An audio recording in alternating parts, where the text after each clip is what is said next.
సంగారెడ్డి జిల్లా అమీన్పూర్ మున్సిపాలిటీ పరిధిలోని ముదిరాజ్ సంఘం నాయకులు విలేకరుల సమావేశం ఏర్పాటు చేయడం జరిగింది.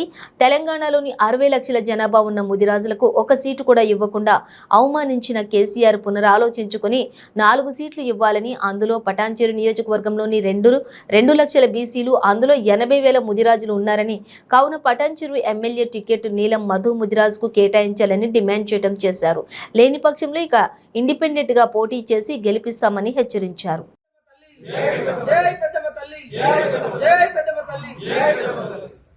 ఈరోజు అమీన్పూర్ మున్సిపాలిటీ వీరంగూడ గ్రామంలో సమావేశం ఏర్పాటు చేసుకోవడం జరిగింది. మొత్తం ముదిరాజులు అమీన్పూర్ మండలంలో ఉన్నటువంటి ముదిరాజు సోదరులు అందరూ కలిసి ఏకగ్రీవంగా ఒక్క తాటిపైకి వచ్చి ముదిరాజులకు న్యాయం కావాలి. ఈ యొక్క టిఆర్ఎస్ ప్రభుత్వం ఇప్పటి వరకు కూడా స్పందించి జరుగుతున్నటువంటి పరిణామాలన్నీ చూస్తూ కూడా రాష్ట్రం మొత్తం ముదిరాజులు ఐక్యంగా ర్యాలీలు ధర్నాలు చేస్తుంటే మా ఓపికని, మా సహనాన్ని పరీక్షించుకుంటూ ఇంతవరకు పరీక్షించారు. ఎవరికైనా ఒక హద్దు అంటూ ఉంటుంది. కాబట్టి ఇంకొకసారి టిఆర్ఎస్ ప్రభుత్వాన్ని, బీఆర్ఎస్ ప్రభుత్వాన్ని అడుగుతున్నాం, ఇప్పటికైనా ఆలోచించుకోండి.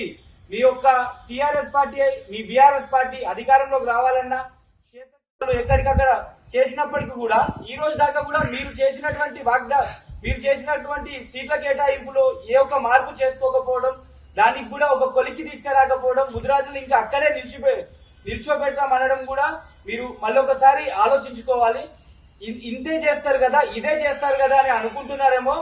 మాకు యుద్ధం బిడ్డ, మీ టిఆర్ఎస్ ప్రభుత్వానికి చెప్తున్నా, మేము జూదంలో ఓడిపోయి ఉండొచ్చు, మేము పాండవ వారసులం, జూదంలో ఓడిపోవచ్చు కానీ యుద్ధంలో గెలిచి తీరుతాం. ఖచ్చితంగా గుర్తుపెట్టుకోవాలి.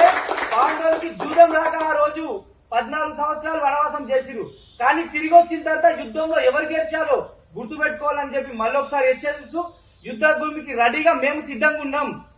వచ్చే ఎన్నికలలో మాకు గాని న్యాయం జరపకపోతే, ముఖ్యంగా మా ముదిరాజు దాంట్లో మా దగ్గర డబ్బులు లేకపోవచ్చు, మా దగ్గర పలుకుబడి లేకపోవచ్చు, కానీ మా దగ్గర నమ్ముకున్న వ్యక్తికి పనిచేసే స్వభావము, నమ్ముకున్న వ్యక్తి కోసం ప్రాణం పోయే వరకు బరి గీసి కొట్లాడితే గుండె చివరి క్షణం దాకా కూడా కొట్లాడతాం. దీనికి మాత్రం భయపడేది లేదు, ఎక్కడ తగ్గేది లేదని కూడా మళ్ళొకసారి హెచ్చరిస్తున్నాం.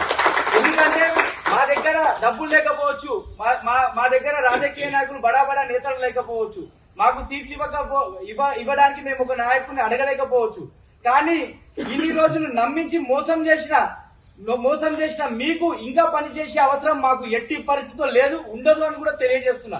మా దాంట్లో ఉన్నది ఒక 5-6 మంది పెద్ద లీడర్లు, పెద్దగా ఉన్న నాయకులు ఉన్నారు. వాళ్ళు కూడా కలిసికట్టుగా పనిచేస్తున్నారు. కాబట్టి మీరు 60 లక్షలు ఉన్న జనాభాకి కనీసం ఒక 5 సీట్లు అయినా, ఎందుకంటే ఆ రోజు 100 మంది ఉన్న కౌరవుల పేర్లు కూడా ఎవరికి తెలివై, కానీ ఉన్న 5 మంది పాండవుల పేరు మాత్రం మొత్తం ఉన్న మన ఈ భూమి మీద ఉన్న ప్రతి జీవికి తెలుసు కూడా, ప్రపంచం మొత్తం.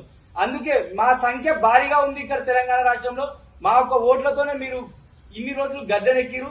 మేము కట్టిన మమ్మల్ని వంచి మీరు మా మీద ఎక్కి చెట్టుకున్న కాయ తెంపుకుందామని చూస్తున్నారు. కాబట్టి తిరగబడే రోజు ఆసన్నమైంది. మీరు ఆలోచించుకోవాలి. మీరు తిరిగి ఏ పార్టీ అయినప్పటికీ కూడా తిరిగి బీఆర్ఎస్ పార్టీ అధికారం దక్కించుకోవాలన్నా, వేరే పార్టీ ఏ పార్టీ అధికారంలోకి రావాలన్నా సరే, ముఖ్యంగా ముదిరాజులకు పెద్దపీట వేయాలి, ముదిరాజులకు సీట్లు కేటాయింపాలని తెలియజేస్తూ, ముఖ్యంగా పటాన్చెరు నియోజకవర్గంలో అత్యధికంగా ముదిరాజులం ఉన్నాం.